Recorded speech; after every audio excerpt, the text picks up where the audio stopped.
Are you being tormented by diminutive supernatural beings scurrying around your house and speaking in rhyme? Well, that's no surprise because it's leprechaun swarming season. And if you don't call an expert, they'll be all over your house stealing your doubloons and zombifying your hose.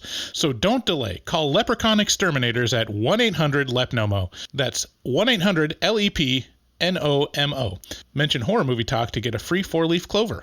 Hello and welcome to Horror Movie Talk.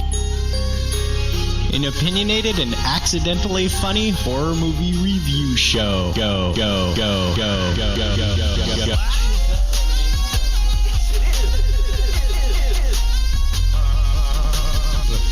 Let's go through the scraggly woods. He had no face! Horror! Sabrina, don't just stare at it, eat it. New theatrical releases always get priority. But we also review older horror movies, both good and horrible.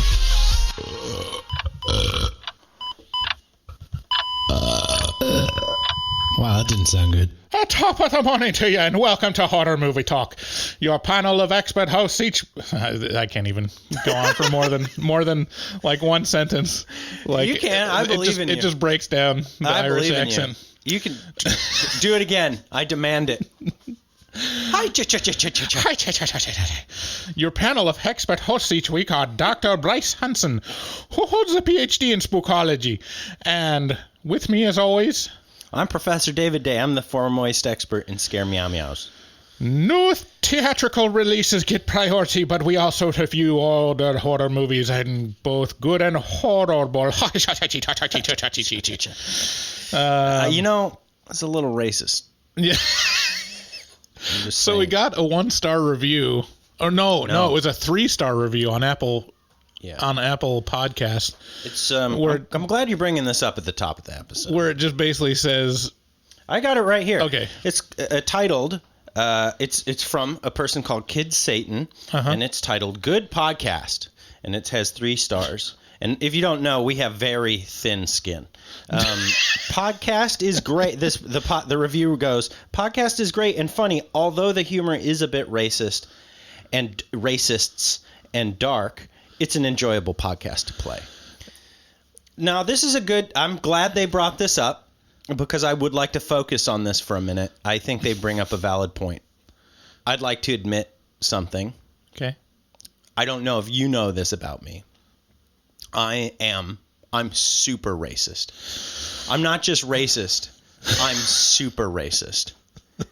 I really have a big problem with one race in particular. I hate them with all my heart. And it's actually caused a lot of negativity in my life. It's not, it's sometimes you're just brought up a certain way and it just works its way into the way you are. But I'm super fucking racist against whites. I hate whites. I hate them. It bothers me every day that you're white. It bothers me that my wife is white, and it does not escape me that I am also white. But I hate myself a lot for it. I never thought of it, but I have hated myself my entire life. And is it just that I'm racist? You're probably racist against whites.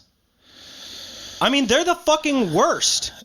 Look anywhere. They're dicks. They're racist to everyone. You're painting with a real broad brush there. It's not fair not to say they're not racist. They are, all of them. They're fucking dicks, dude. I can't believe I'm having to justify this to you right now. In fact, I think it proves that you're I feel like you're pretty racist for not feeling racist against whites.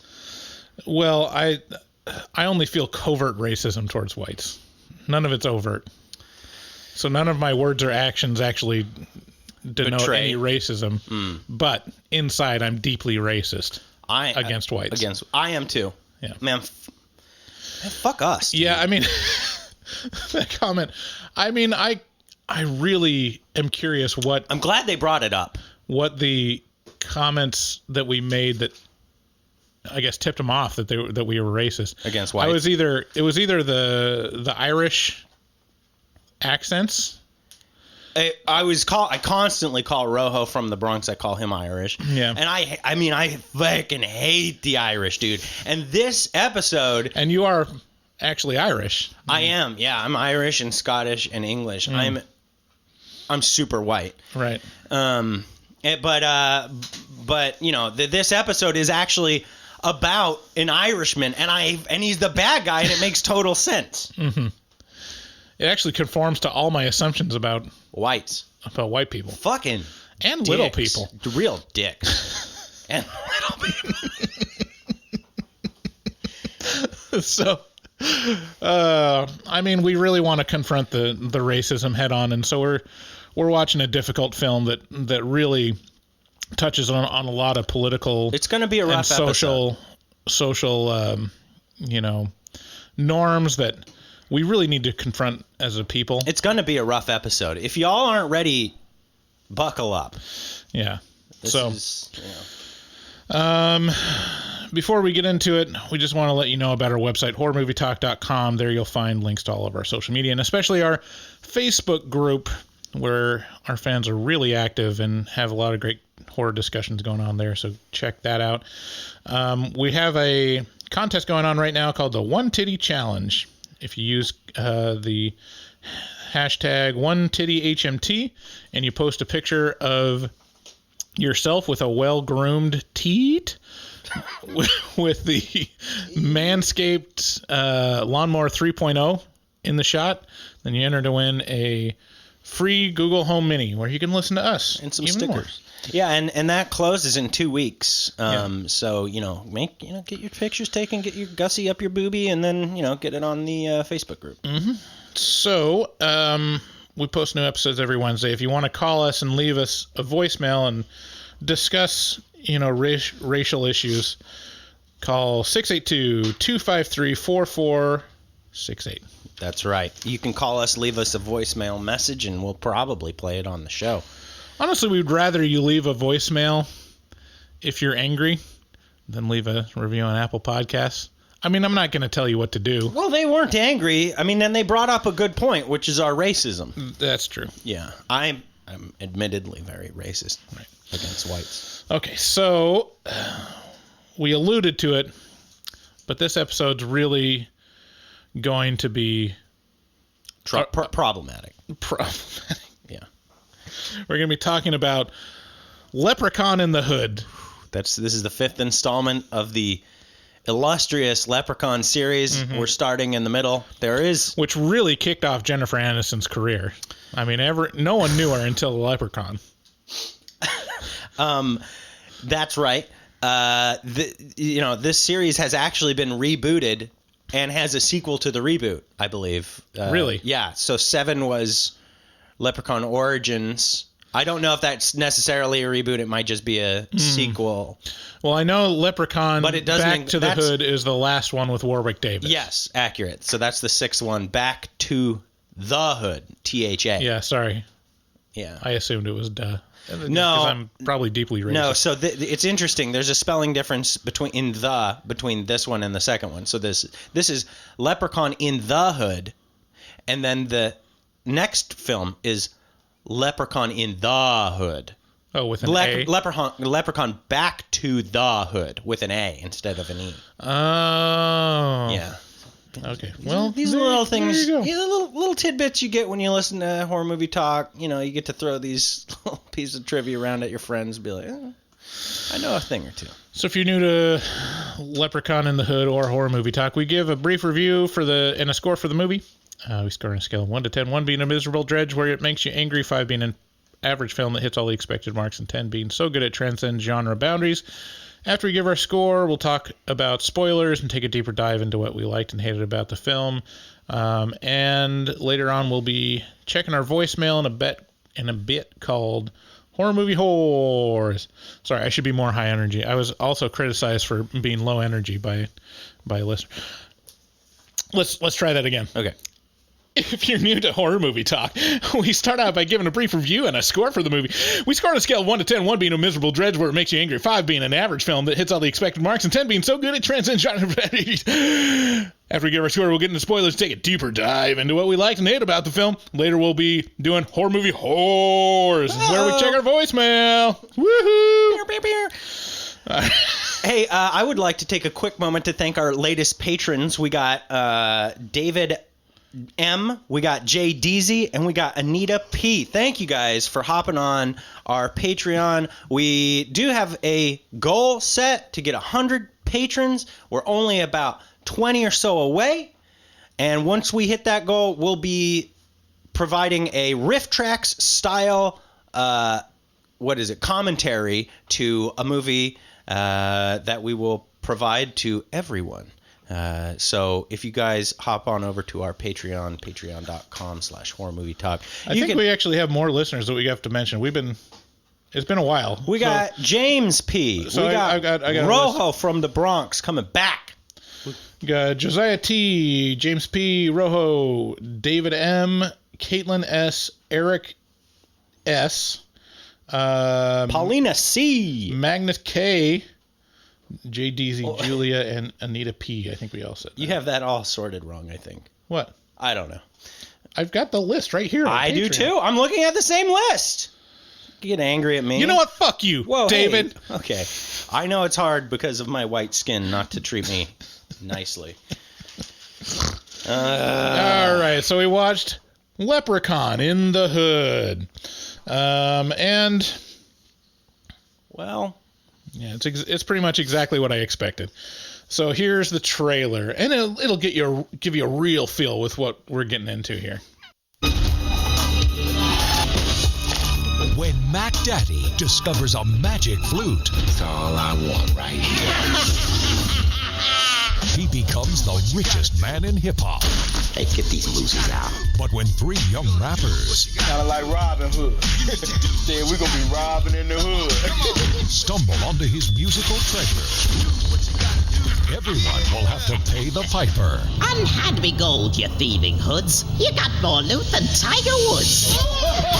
They got the flute. We got to get that back. Our party's over.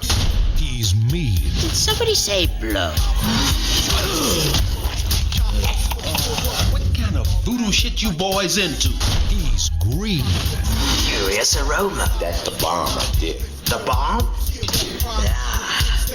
The bomb. he's down, Does she meet with your approval? Sit down, my healthy filly. You're about to meet a club named Billy. Come and let me lay hands upon your sinful creature.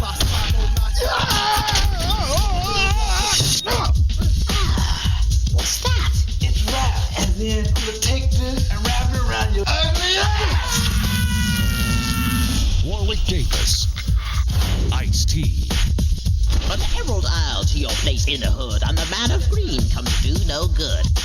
You know the left is the real OG. Got your ass. We don't go down without a fight, right? Right. Leprechaun 5. Size doesn't matter when you're still the man. I'm just a happy camper. Rocking and a rolling.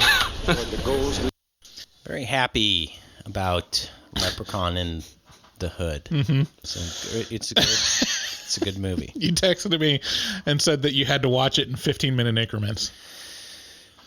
And then it won the you over in the goodness end. of it overwhelmed me each time I was You just started crying tears of joy right. It was every 15 minutes that you were overwhelmed. It was paced well. The acting was stellar. It was so refreshing to finally see a movie that really resonates with me and my experience. Mm-hmm. Leprechaun in the Hood can be found streaming for free with ads, or ad-supported free, on Peacock, or rent wherever you rent movies about Leprechaun. I hate the Peacock app. I fucking hate it. Did you figure it out this time? I didn't. So do you know what my current circumstance is right now? I bought a copy, a digital copy For like $5. of Leprechaun in the Hood for $3.99. There is a digital copy downloaded on my phone right now of Leprechaun in the things I'd never thought I'd say in my entire life. I'd be like, excuse me, guys, I got to make space on my phone. Let me just delete this digital copy of Lep in the Hood, and he's up to no good. Okay, so Leprechaun in the Hood, or Lep in the Hood if you're cool, is the 5th entry in the Leprechaun series about an evil leprechaun. This time he's in the hood. The leprechaun, played by Warwick Davis, which you might recognize as Wicket from Star Wars, is awakened inadvertently when his gold doubloons, magic flute, and necklace are stolen by 3 aspiring terrible rappers from a pimp/music producer played by Ice-T. You should know what you're getting into when you watch a 5th sequel to a straight-to-video franchise. Was the first one straight to video? Probably. I'll do some research here. I would be surprised if it's not. Okay. To be honest. All right. Maybe it wasn't. I don't know. But they were well into straight-to-video territory by the time this by one now, came out. yes. This movie is not good per se, but it can be enjoyable. This enters the realm of so bad it's good. This is really where it gets super subjective with terrible horror movies. Like, yeah, there's so many like different flavors of so bad it's good that it really is up to you whether you're gonna like it or not. Right. This one is like, doesn't get me super excited, but it was enjoyable to me. I did laugh a couple times at the choices it made, and like just signs of ineptitude in terms of direction, and just super, super corny writing. So this was released in theaters. This was released in 620 theaters. Oh, that doesn't count. It doesn't? No. I don't know. I don't think that. Sure. I guess technically that's a theatrical release, but that's not like a wide release. Okay.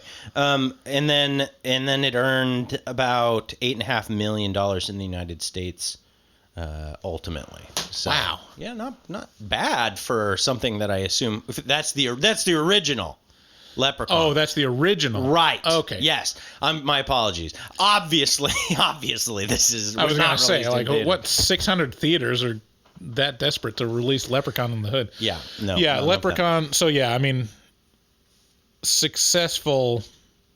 With but quotation. I mean, it has to. I mean, I'm sure $7.999 million of that is from the video sales to Hollywood Video or something. No, that's box office. Yeah. Mm-hmm. And that's the original Leprechaun. Again, we're not talking about the movie that we're talking about on this episode. It made $8 million from 600 theaters. Yes. Wow. All right. You understand these numbers better than I do. Apparently, this is all just kind of a noise to me. I don't have any basis in. Okay, so the cheap production design, bad acting, and the aggressively corny rhyming dog. I can't talk. Now I'm gonna go low energy. I just can't. It's just got to do what you got to do. You know. I'm sorry, Angelica. I can't do it anymore. I can't keep up the facade. That's the homie. The cheap production design, the bad acting, and the aggressively corny rhyming dialogue all make this to be a great movie to mock with friends. It's also entertainingly out of date and worth a watch. This St. Patrick's Day, in my opinion. You should just know what you're getting into. So, whoa, I just like drained myself. It's crazy how just acting low energy just suddenly drained me of energy. You poisoned the room. Woof. I feel dead now. Woof. So, yeah, I mean, if you're surprised at how bad this movie is, you need to rejigger your compass. Yeah, you just don't know that much about movies. Some people are going to be angry about your score. I'm looking at your score on the paper. I don't. Yeah, this is one of those that's really, really hard to score because it is enjoyable, but it's bad. So are you scoring on enjoyment factor or quality factor, or I don't know. Quit putting it off. I think there's a sweet spot when it comes to bad movies of like 3-1. No, like 3 and 2 is kind of the sweet spot of like it's so bad that it's so entertaining how inept it is and how like that you haven't. It makes you appreciate real movies. Bryce has a scale of 1 to 10 that you have no knowledge of and doesn't necessarily make any logical sense to you. I'm explaining it, David. And then 1 is just like utter misery to where it's so bad that it's just bad. Oh, nice, Ron. Like Rats. I think Rats is the only one where we gave it a straight 1 across the board. Rats was very bad. I give, not to be confused with Bats. I give Lep in the Hood, as the kids say, 3 out of 10. There are no kids that say that at all. No kids are talking about this movie anymore. Well, Warwick Davis says it. Yeah. He's basically a kid. And this is just, I was talking to my brother. We had a kind of a, we sat around the fire, you and I, and my brother was there for a little while. I don't know if he was there while you were there. Yeah. Oh, yes. Yeah, that's right. My grandma was there, and Mark, friend of the show, was there, and his girlfriend. And everybody was there. There were lots of people there. We were all sitting around a fire. And before you got there, I had a discussion with my brother about Warwick Davis and how the establishment, the foundational establishment of Carl Pilkington and the show Idiot Abroad has so tainted my view of Warwick Davis. Yeah. That I watched this and I just go, I just have so little respect for him because if you watch the show in Idiot Abroad in the 3rd season, Warwick Davis goes with Carl to all these places and Carl's like, at that point, he's like feeling it, he's like, this is fun, aren't we having fun? And Warwick just can't be bothered to have any fun. And he's just the stick in the mud.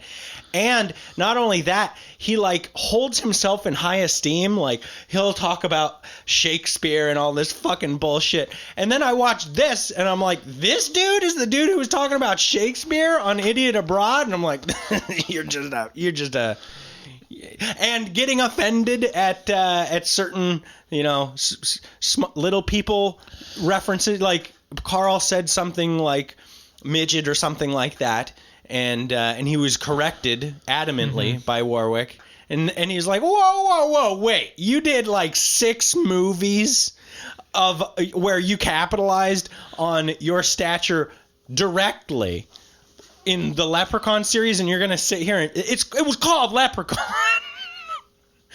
Anyway, so yeah, suffice it to say, I have a funny thought process around Warwick Davis. Anyway, I remember watching that season of Idiot Abroad, and it's such a great dynamic because Carl in the previous seasons is just miserable. That's what's entertaining, is he's just miserable doing it, and Warwick is game. He's like, oh yeah, this is gonna be great. You gotta look much fun. You gotta look at it this way, Carl.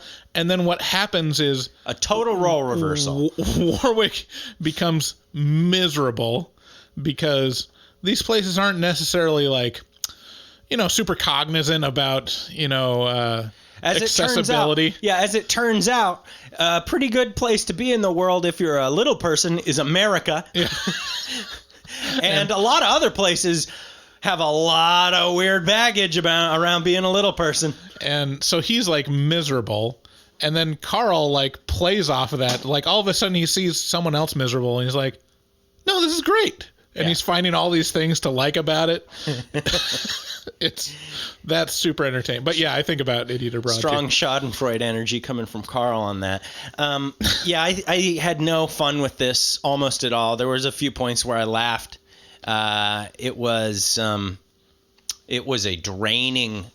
probably the most draining movie I've ever really had to watch, next to Rats, which was, is just. I'm surprised. This was. I'll give it this. This is where it scores the single point. It was. You could follow it. It made decent sense, not good sense. Yeah. It made decent sense, but there were way too many sideshows that I did not care about at all. One sideshow that I did enjoy was pretty fun.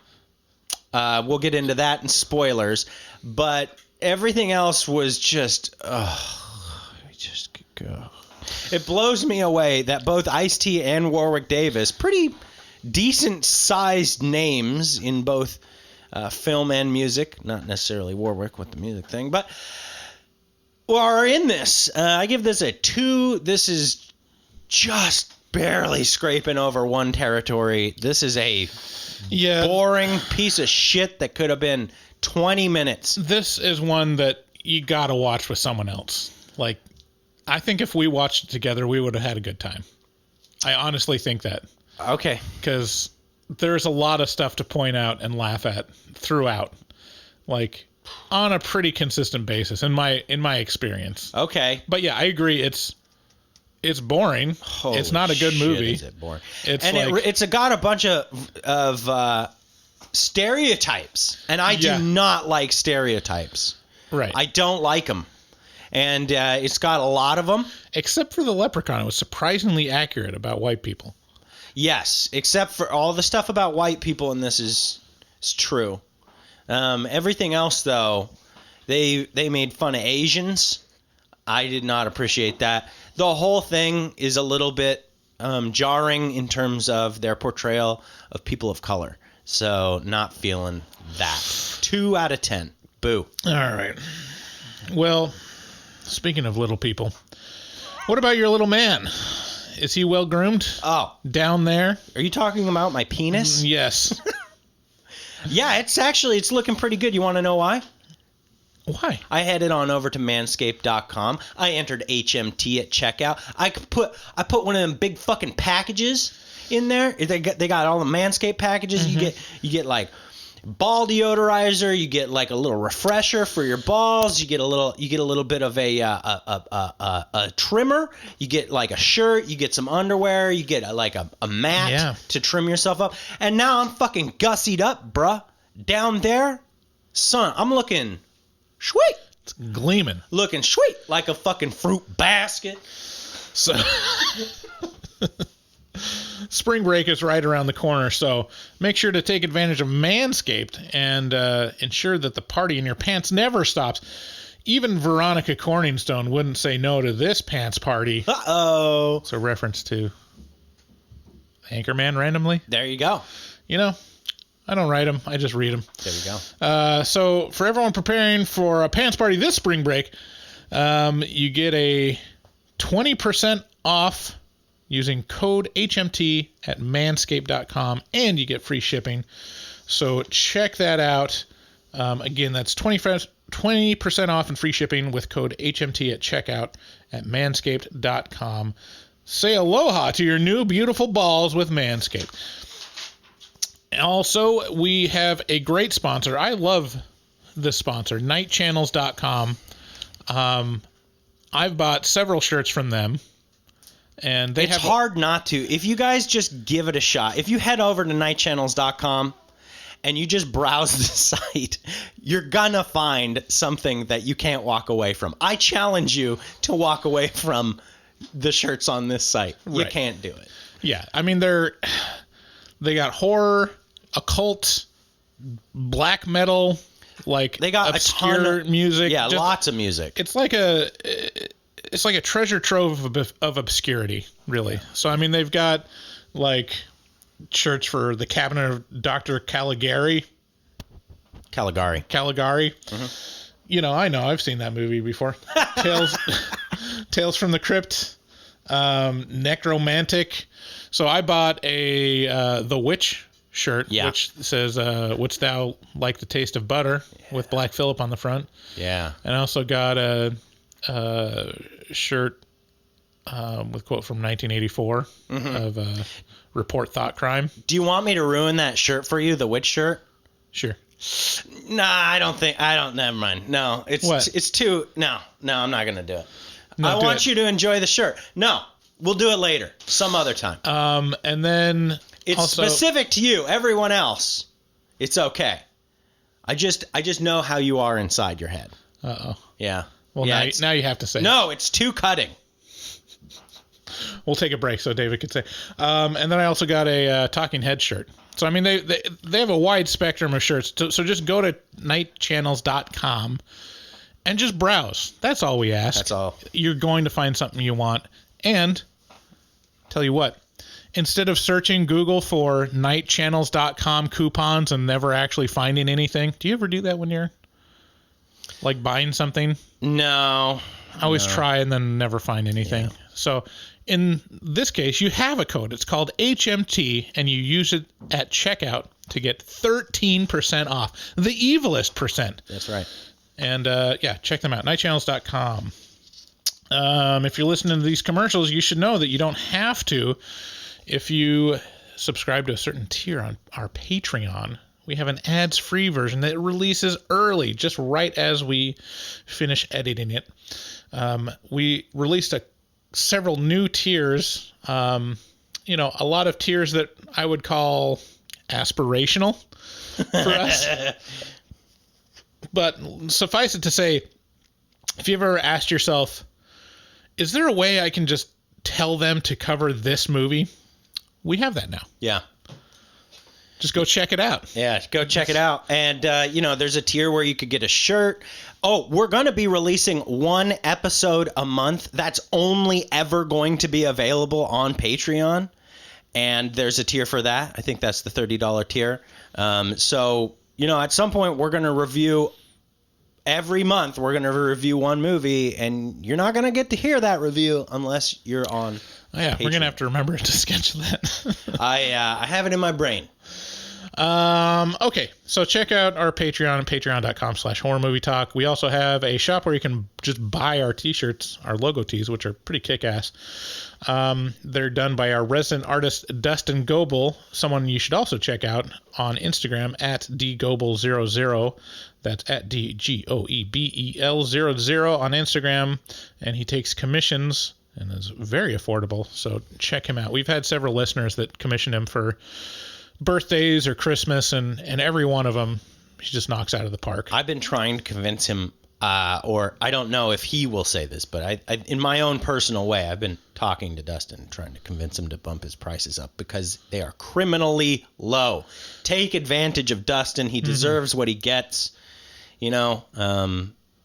You will get an incredible piece of art if you talk to Dustin. You know what he's got to do? This is a complete tangent. I found out that there was a digital art piece. He told me about this. That sold for $8 million. He told me about the Banksy one that's all on cryptocurrency. I don't think it's a crypto piece of art. Yeah, it's a crypto piece of art. Dustin so he just told me about He needs to start doing non-fungible crypto tokens. Art. Yeah. I think it's NPT. Yeah, that's what it is. Anyways, if you want to leave us a voicemail, call us at 682-253-4468. Thanks again for listening. Let's get into spoilers.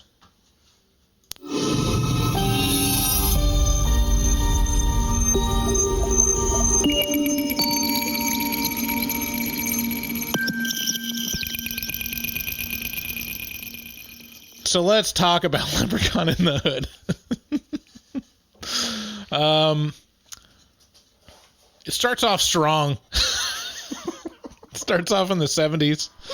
And with Ice-T in a gigantic novelty fro with another friend of his. Yeah. And they steal the Leprechaun's doubloons.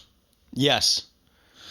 And it's like comically. Well, they're like going through like the underground of like the vast underground of LA. For some reason, this like pimp / music producer which apparently isn't successful up to this point, just has the knowledge of where this leprechaun's treasure is, apparently. Is that a raincoat? Yes, it is. And they arrive at the leprechaun's lair, and apparently the leprechaun's petrified because he's wearing a necklace that keeps him stone.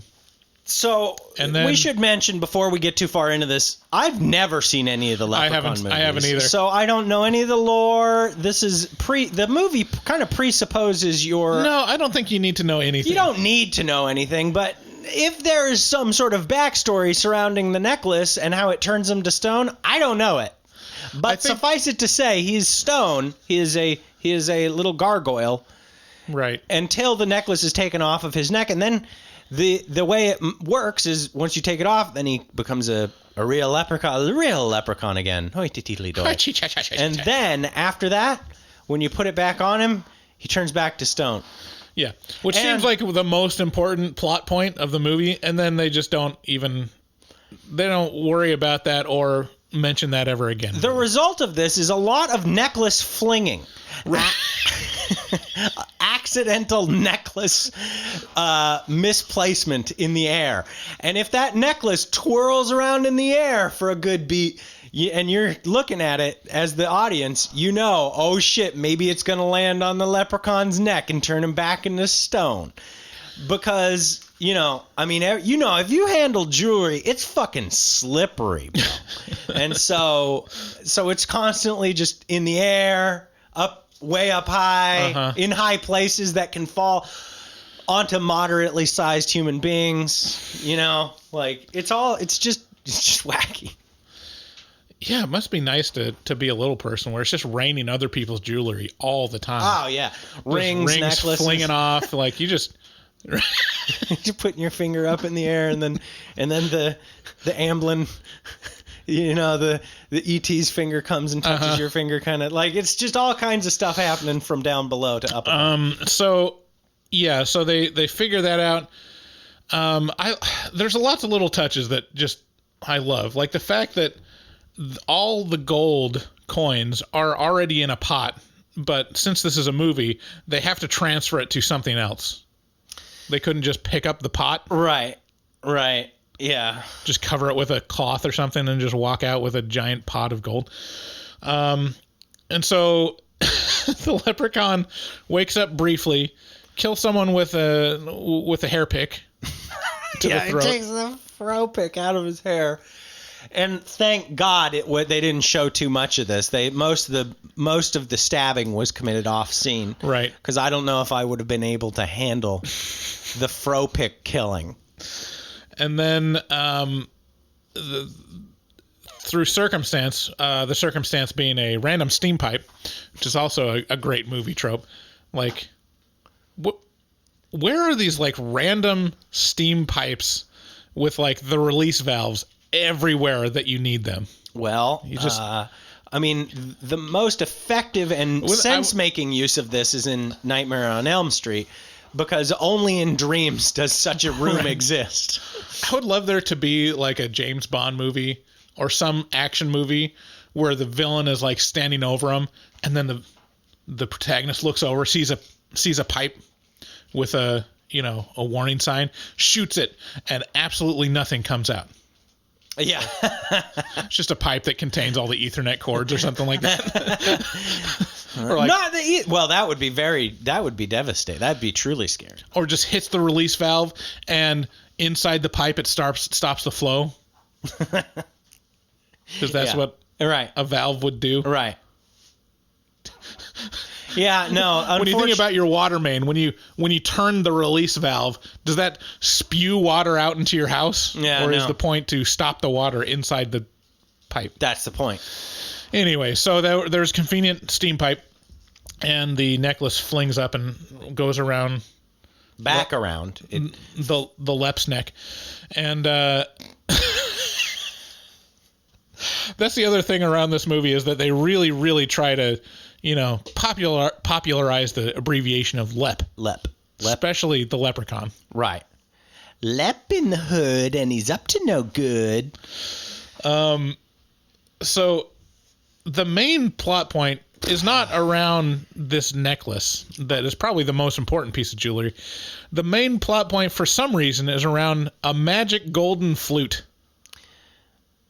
I just see this conversation stretching out in front of me like a vast desert wasteland of uninteresting bullshit. I can't.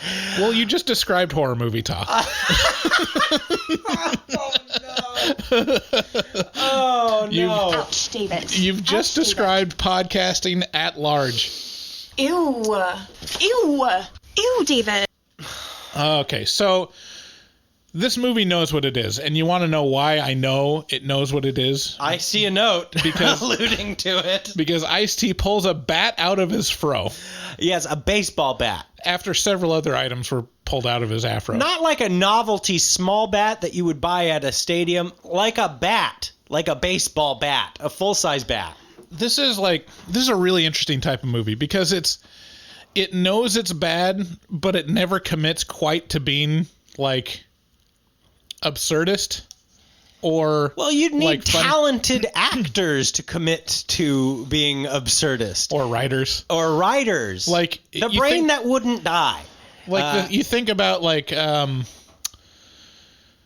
Tales from the Hood or even like Scary Movie where they have, I mean, it's meant to be Right. dumb Right. Or the brain that and wouldn't funny, die. or the brain that wouldn't die.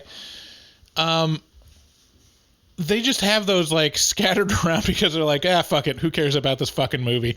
Right. Yeah, let's pull a bat out of an afro. Yeah. Who the fuck cares? Yes. But then it takes itself seriously for the entire movie. Right.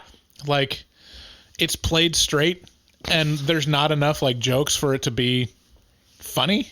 No, it's like I said, it's just this big, long, extended wasteland of people walking around on screen, trying their best in a craft that they're just not well versed in.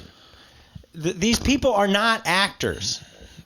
I mean, I will blame half of it on the material. Like, this writing is like No argument. so bad. So let's talk about skip forward and talk about our three main characters.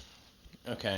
Your super, super generic, 90s gangbanger stereotypes. You got, Of course, they have to be people of color because this is a super racist movie. we got Postmaster P. He's all about positivity. He's like the guy that wants to get out of the hood. He's like a good guy. This is our main protagonist. We got Stray Bullet.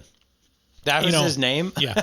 You're really stereotypical, like, wannabe gangbanger. Like, he's going to end up in the game. It's they're a motley crew, but you know where Stray Bullet's going. And then the most stereotypical character in these movies, which is Butch, the guy that's all about chemicals.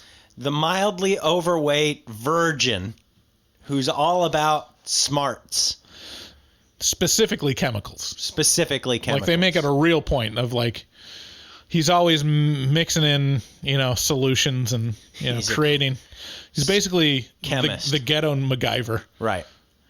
Yeah. It's weird.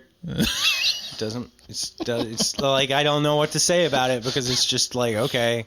You can't blame everything on having been pigeon-toed, David. Oh my. So, I mean, really, the main character says it best. We really fucking suck. Okay. That really speaks not only the rapping in the movie, but also the movie in total. Yeah. We really fucking suck. I don't even think that was a line. I think that was like he yelled that before cut. He said that before cut. And they just kept it in. God, we really suck. Okay, here's the most entertaining part for me about this movie is like some of the betrayal of the budget. Like, there's several shots where it's like, why are they shooting it that way? And the reason is like, they didn't have any more shooting time in that day, so they couldn't get a different angle. So when we're introduced to the three main characters, do you notice this? It's like a full scene of just close-ups. Yeah. Like, there's no medium shots or wide shots. It's like jarring that it's all just close-ups. And then another one where they were it's a scene where later in the movie where they go visit the stereotypical Asian shop owner, Chow. Yeah. And they have money now, and so he's all excited. And he starts doing a dance. He's like, maybe I could dance for your music video. And they do this long, like overly long take where Chow is dancing, but it's looking at him from behind and seeing their reaction. There's never a shot showing him head on. It's one big long shot. Yeah. Yeah, there's never like a reverse shot of showing him like dancing, like you're watching him dance. Right. If the blocking was set up correctly, it could have been a really good shot. Right. But the blocking was all fucked up. I mean, this is so absurd that I'm talking about the blocking on Leprechaun in the Hood. This is why you watch these movies, because it makes you appreciate, it really tells you about filmmaking, because you're like, why is this wrong? Like, this feels so wrong. What is going on? And then you like think about it, you're like, oh yeah, why would they shoot it from that angle? Wait, there's a blockage. And there's a blockage. Oh, like a big sausage. It is. It's like a big sausage of shit. Hey, righty. It's like a big blocking sausage of shit. So that's probably one of my favorite things about it.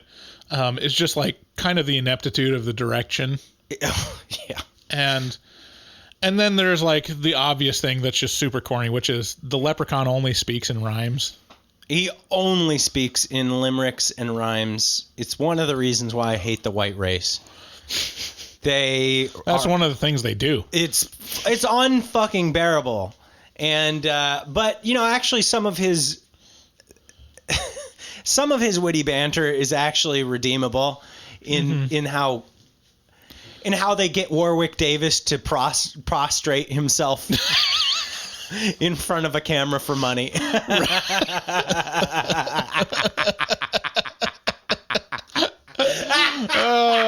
Where's your dignity? Oh my God. This episode is gonna get canceled. Man.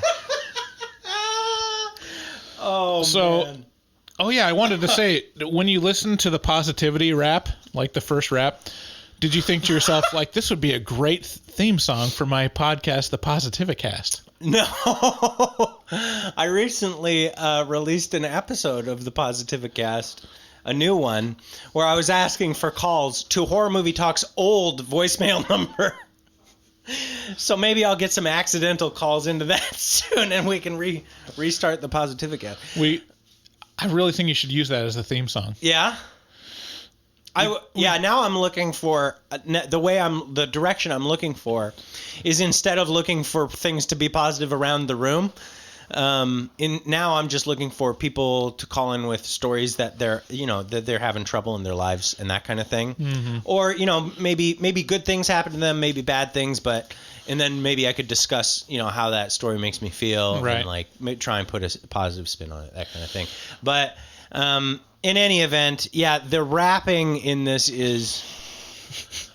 There are a bunch of raps that were conceived by people who are not talented rappers necessarily. Ice-T did not sit down and critique these raps, I don't think. There's some of them that you can tell, like, okay, someone actually wrote this and knew kind of what they were doing. Didn't put a lot of effort into it, but yeah, they at least had a knowledge of hip-hop. And then there was the raps that were obviously written by the white writer. Yeah. Just the worst. They call me Master P because I'm about positivity. I'm gonna positively send you positivity. That's not far off. Yeah. That's not far off at all. Other great moments that I loved was, so there's a point at which the leprechaun rips off Ice-T's finger for his ring. And it's the best setup because, so the kind of the main plot is that these three, aspiring rappers stole all the leprechaun's gold from Ice-T, right, to get revenge. Back in the 70s, Ice-T thwarted the leprechaun and kept him as a mantelpiece, right, kind of as something to look at in his pimp office. Right. And now he owns a record label. It's 20 years later or so, and he owns a record label, and it's all about fucking smacking bitches and making hoes walk the knife and, you know, X, Y, and Z, etc. Right. So not only are they being pursued by an evil leprechaun, they're also being pursued by Ice-T. And at some point, Ice-T catches up to the three of them, takes out his gun, and is about to shoot him, and then realizes that his finger was ripped off. He's like, oh, fuck, my finger! Oh, my... I was wondering what happened there, and now it makes sense. Which is great. That's a great bit. Like, that... I'll give Leprechaun in the Hood its due. Dead I know. That's what makes it great. Not even tongue-in-cheek. That's why it's great. Oh, shit, my finger. Oh, my trigger finger's gone. I forgot about that. This very recent, fresh wound. That's almost exactly how Ice-T would say it, too. Okay. So they're kind of running away from both the Leprechaun and Ice-T. They find different places to hide out, which are...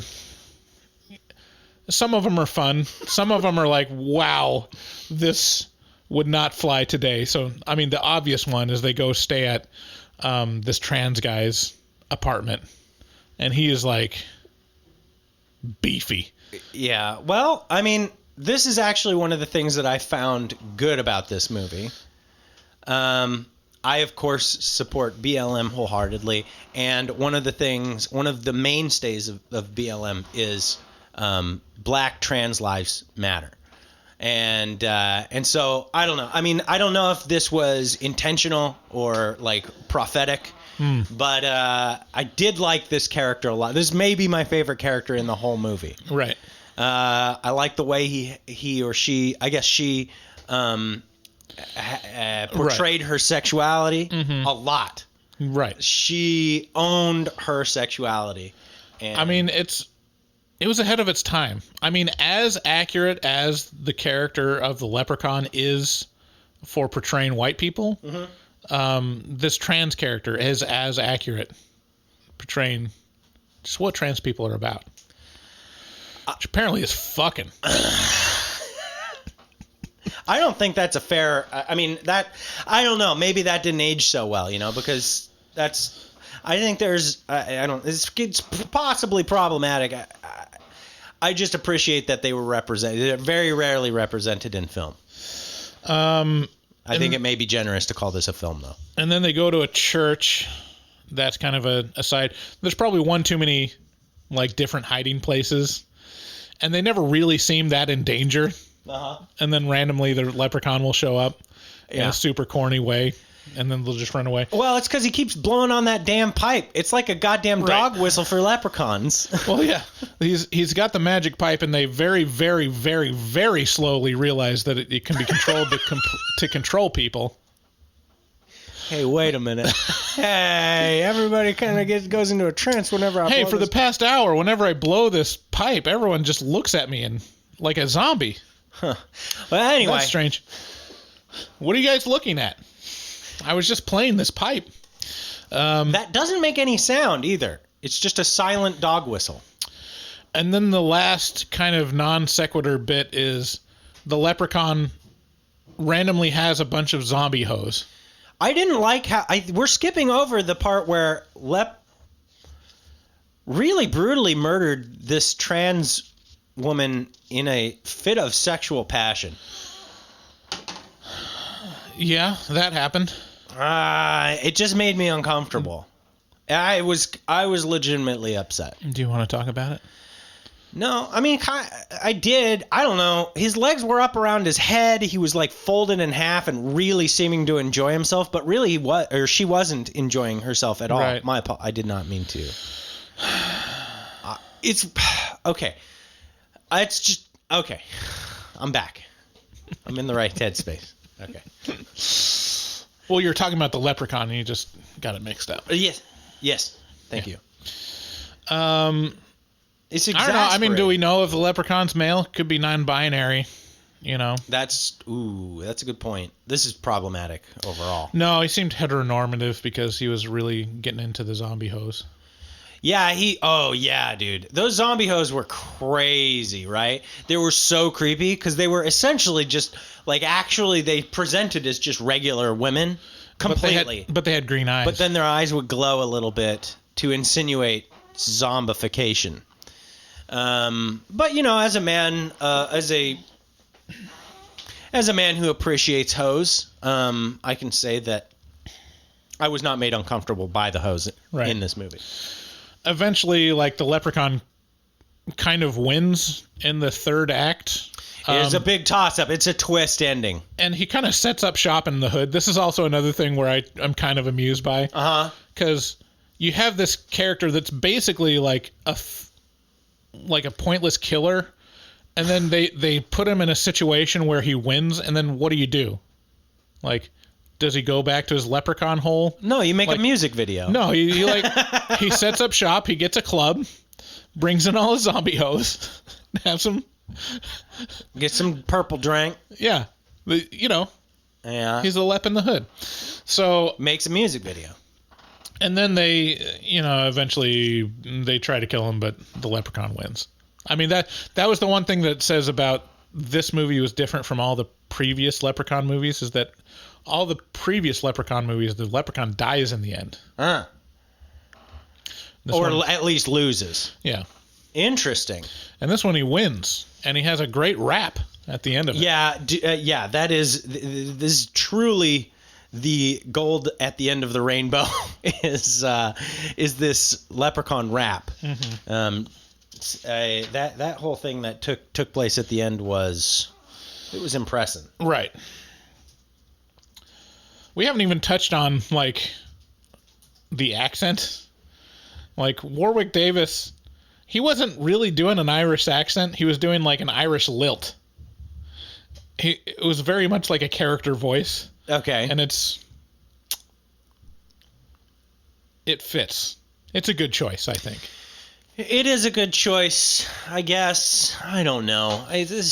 All right, we can move on. I'm running out of steam. Leprechaun in the Hood. I think it's kind of this is the best that a straight-to-video horror movie can be.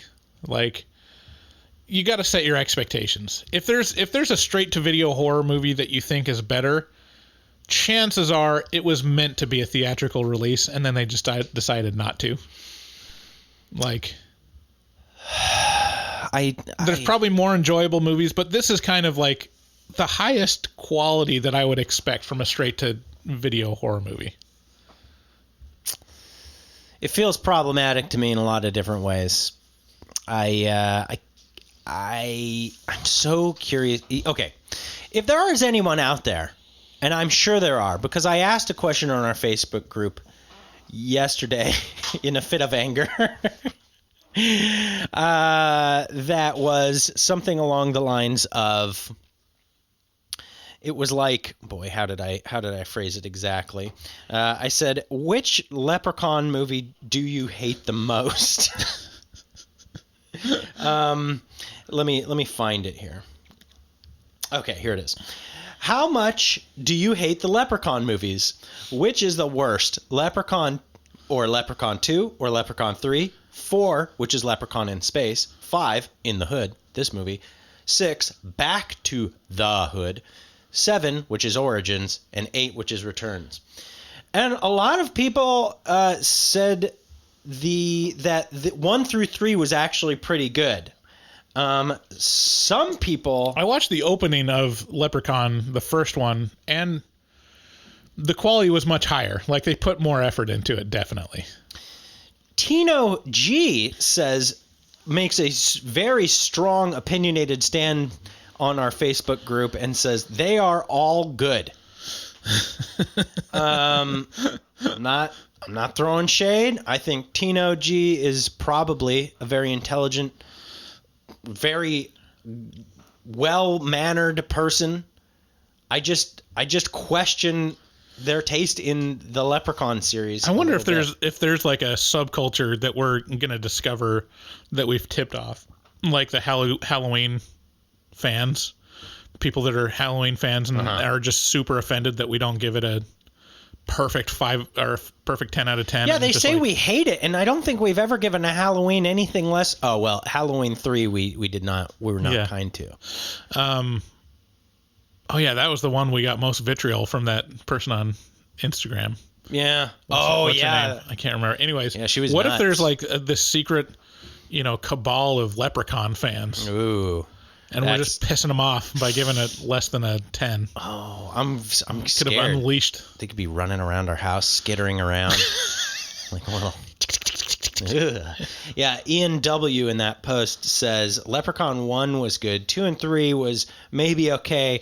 After that, I only watched Leprechaun in the Hood because I like Ice-T. That's right. That's the only reason you should watch Leprechaun in the Hood. I think also the context of this movie, you have to remember that, like, it was probably out of date and in poor taste even in the time, because it's 2000, and this is like 5 years after Tales from the Hood.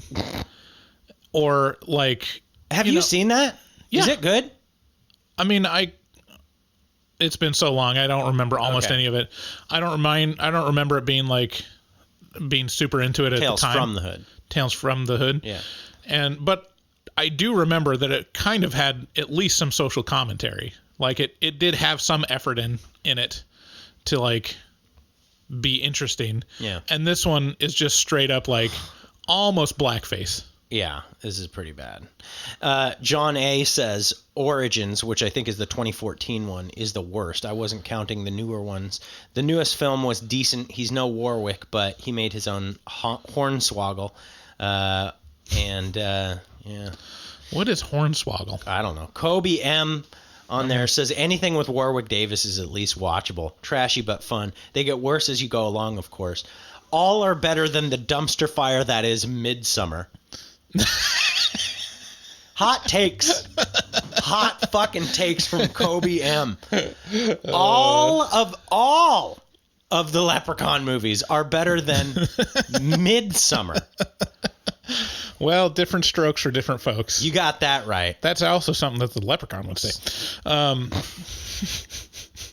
So final recommendations. I'd say this is a good movie to watch on St. Patrick's Day with friends. I honestly think if you got drunk and sat around to watch a shitty movie on St. Patrick's Day, like, this is a great choice.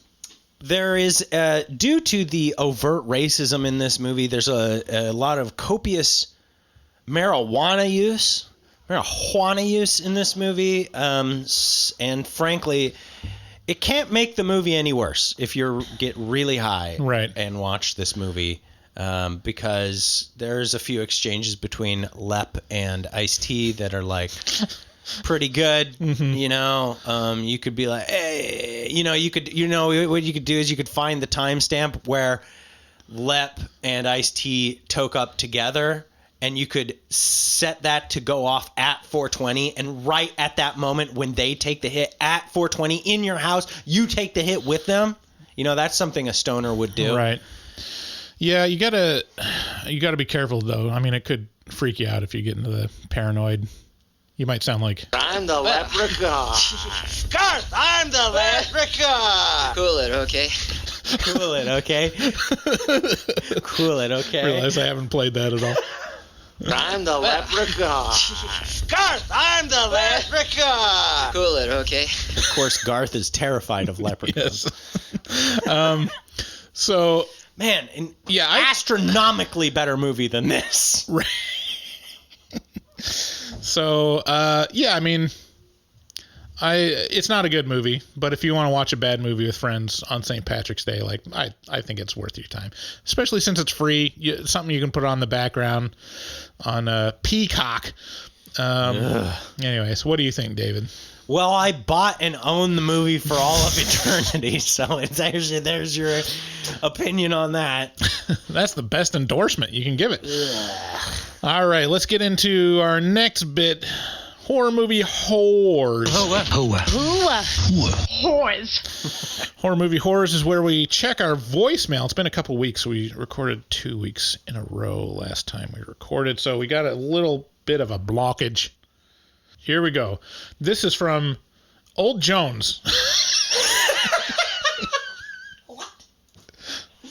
Hey, assholes. This is old T-Butt Jones, or whatever the fuck you called me, from Ohio. Just wanted to let you know that I ordered my Manscaped with code HMT, and it is on the way. I am going to show you at least one of my fat fucking tits. Goodbye. I love you.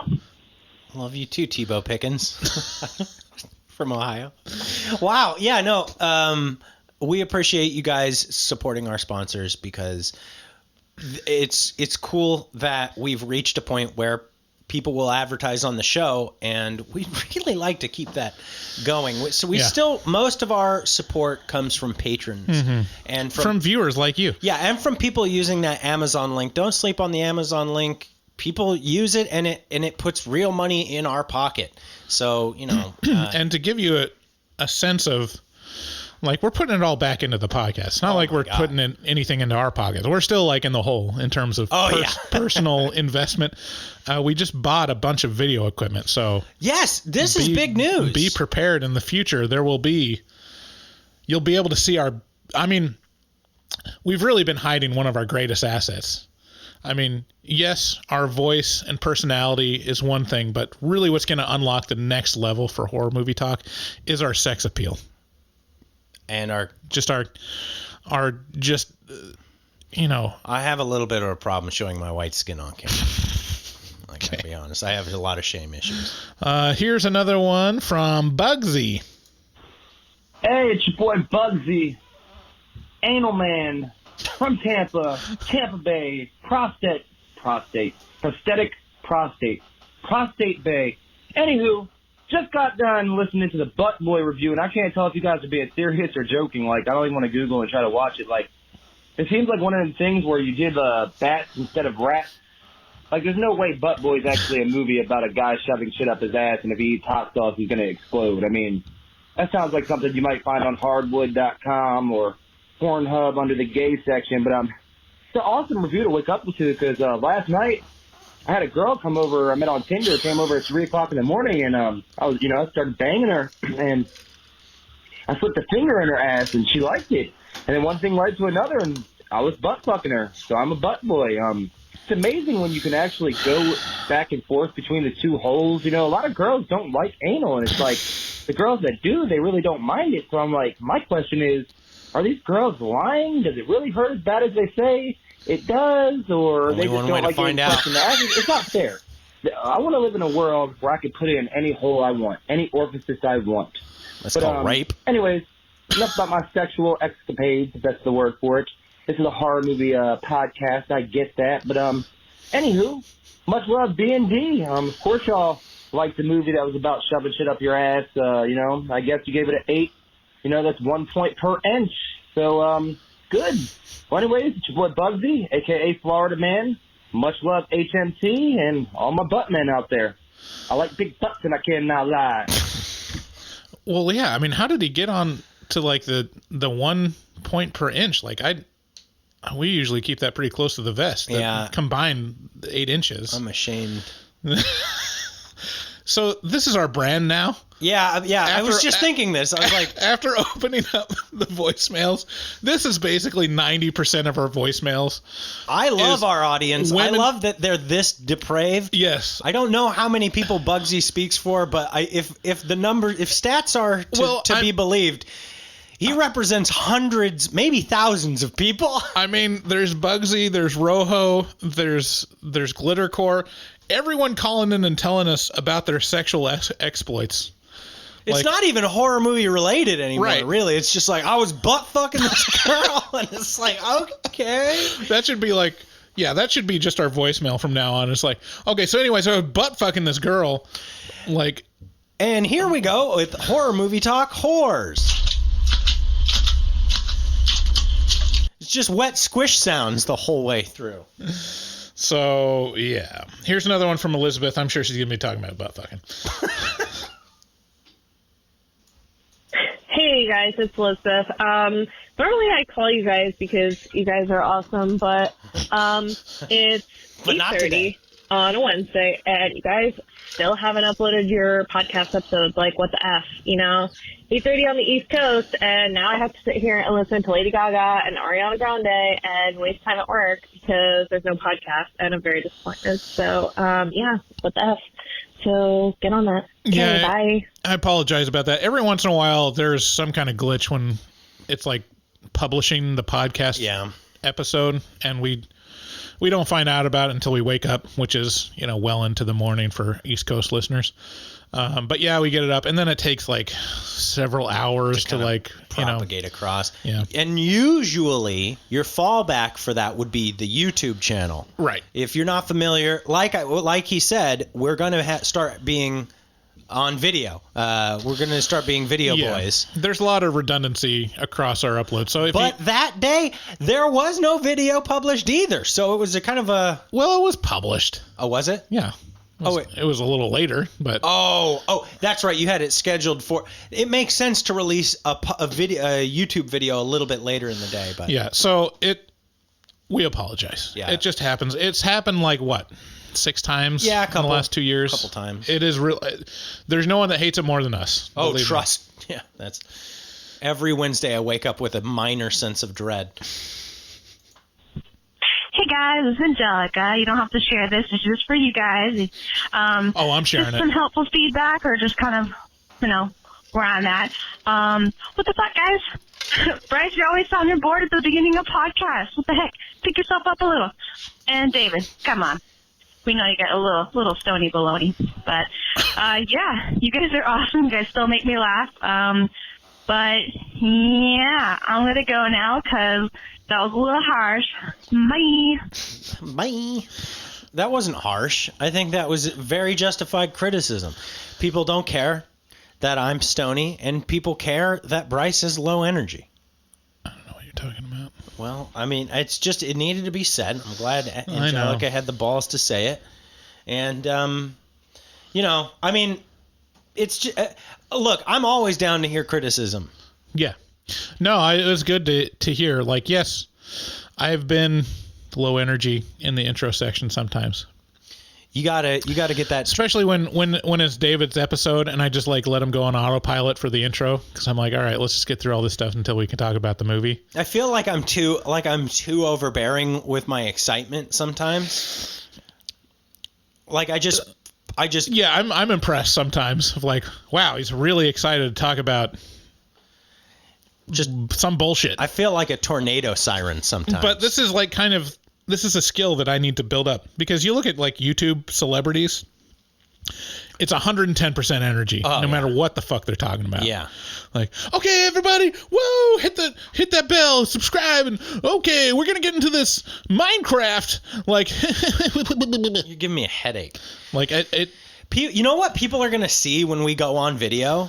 But you guys should head over to our YouTube page and subscribe for when this actually drops because we know a lot of you aren't subscribed to our YouTube channel, but soon it's going to be a thing where you get to see our faces and exactly how ugly and upset we look all the time. Yeah.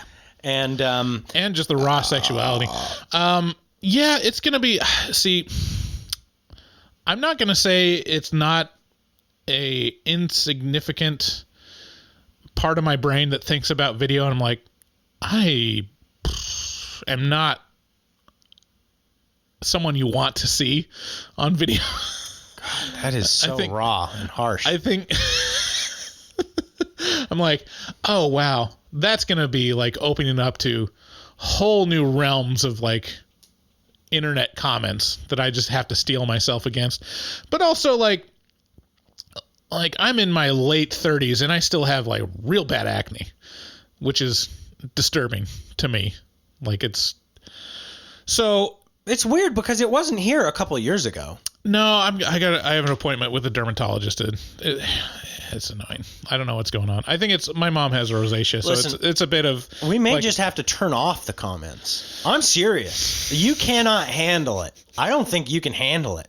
You can't read that shit. You cannot.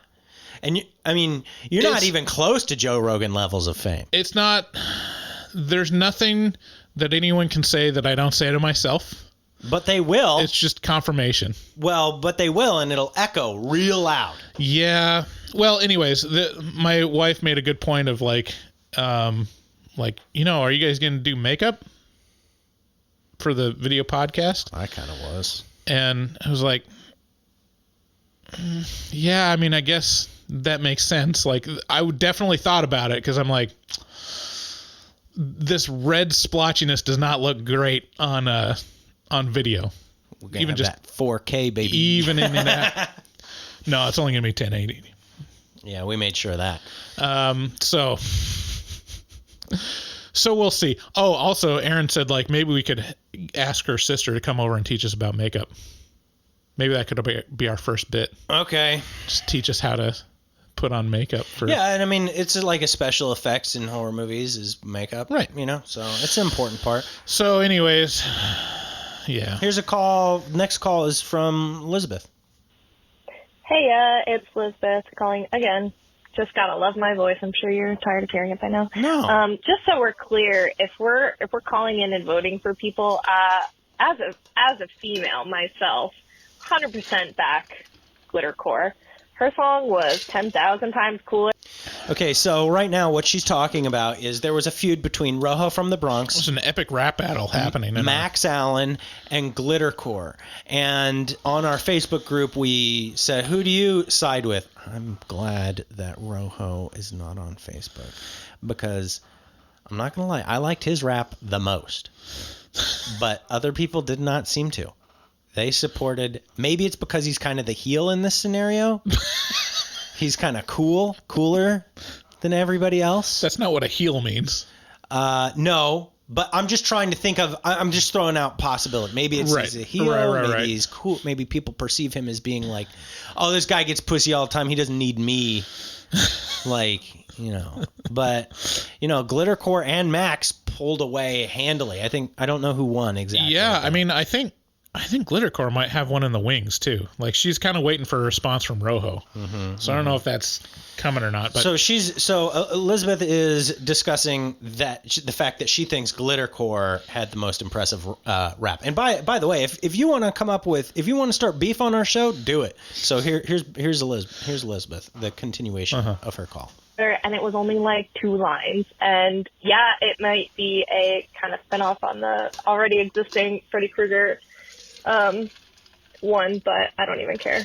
It was way cooler. Sorry, the other 2 guys, but Glittercore, 10 out of 10, super cool. Can't wait for her to make a song. So yeah, fuck the other 2 guys. Sorry, bye.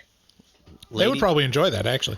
Ladies supporting ladies. Yeah, that's what I'm talking about, dude. That's what horror movie talks about. You gotta separate people by their sex and then judge them according to which one is more. Yeah, it's really important.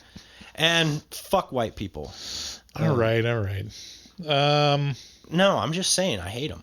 So here's our next call. I don't know who this is. Come sit your ass on my face, girl. Come sit your ass on my face, girl. I want you to shake it, but don't break my nose, bitch. Shake it, but don't break my nose, bitch. Come sit your ass on my face, girl. Come sit that big old booty on me, please, yeah. Fuck you guys. Oh. I didn't know. It's just our voicemail line's just a dumpster that people throw shit into. Thanks, Rojo. Last one. This one's from Max. Let's see if there's a, discussion of his beef. Hey guys, this is Max. I was talking to David about my music, and he said that I should call in and leave a voicemail about it. So I normally wouldn't want to go promoting my own stuff on the Horror Movie Talk show, but I figured since he said I would just call and say that my band Sinking Season has just dropped a new album. The album's called What Falling Feels Like. There's 13 songs on it, and I'm super excited about it. I would be pumped if any of you went and listened to it, because it took a long time to do, and I'm really excited about the songs on there. Other than that, I'm loving the show, David and Bryce. It's doing awesome, and every episode is hilarious. So keep it up. Thanks. Bye. So thanks, Max. Yeah, go check out his band.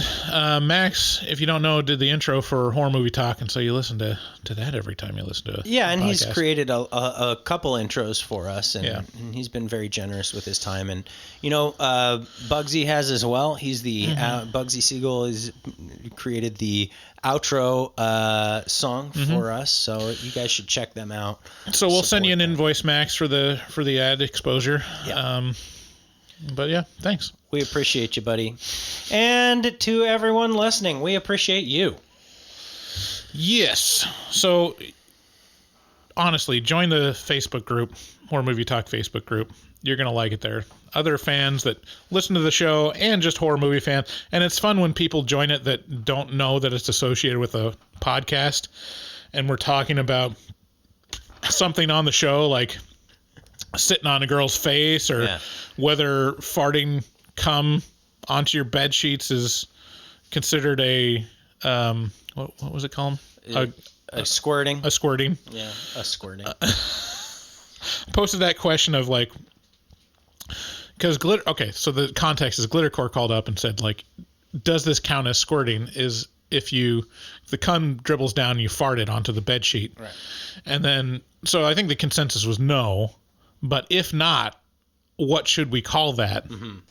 And I posted that to the Facebook group, and there were several people irate. I'm not gonna say which gender or anything. That's good. That kind of were like, what the fuck is this about? What does it have to do with horror movies? I'm like, what doesn't it have to do with horror movies? Yeah, this is about a podcast. This is not about horror movies. This is very important stuff. So check out the Horror Movie Talk group on Facebook and our website, horrormovietalk.com. You'll find links to everything else. Just a quick reminder, every second Saturday we do watch a horror movie with our community. So that happens to be today. So if you're listening to this episode, you just missed it. And this is another reason to join that Facebook group is the events are created on there and you can RSVP to them on there. So I think tonight we're going to be watching The Hole in the Ground. So on Amazon. So we're having a watch party and you can chat it up with other Horror Movie Talk fans and us. So special thanks to all our patrons that support us and our sponsors. Again, check out nightchannels.com and buy some stuff off manscaped.com to shave your junk.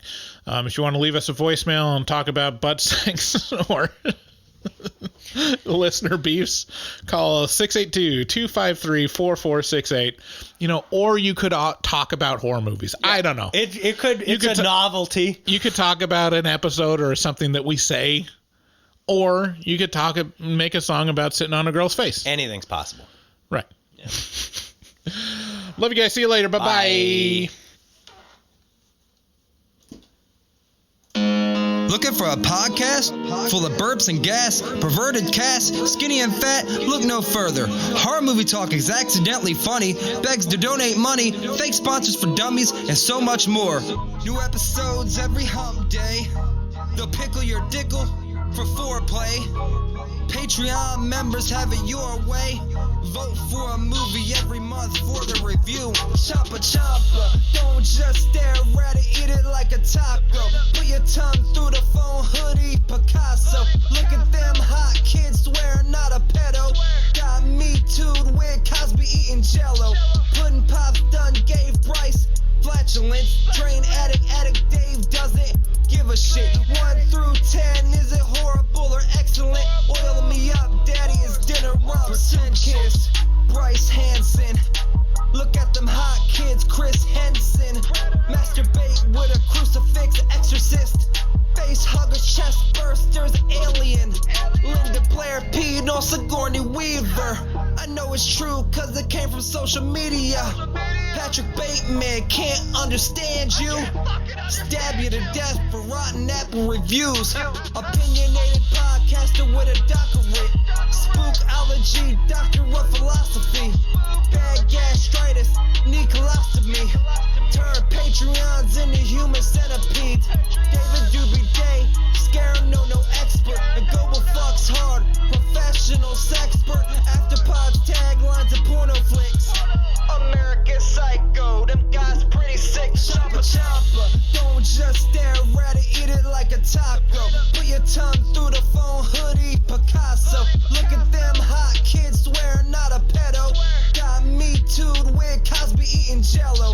Pudding pops done gave Bryce flatulence. Train addict Dave doesn't give a shit. 1 through 10, is it horrible or excellent? Oil me up, daddy, it's dinner rubs. Nothing good happens in the woods. Always get more than you bargained for. Got a pickle to dickle, machines tickle biddies. Killer on the phone, ain't no Sharon Stone. Vancouver, Portland, Oregon, and organs. Corona, COVID, curse, Lorona. Green River Killer, because reasons. Hallway of poop monster kids screaming. Ain't your ordinary dingleberry itinerary. 30 days shutter and jump scares, they fucking scary. Time for the spoilers with jokes and tropes. Use their white socks to catch their loads. Just show them one titty, pretty. Paganism you should worship, they Teflon dicks. Pacific Northwest, let them see one breast. Shifty ass, stay spooky, poor man's digress. Bugsy, HMT, horror movie talk. Hold on, they don't like Halloween. Fuck them. I'm the leprechaun. Garth, I'm the leprechaun. Cool it, okay?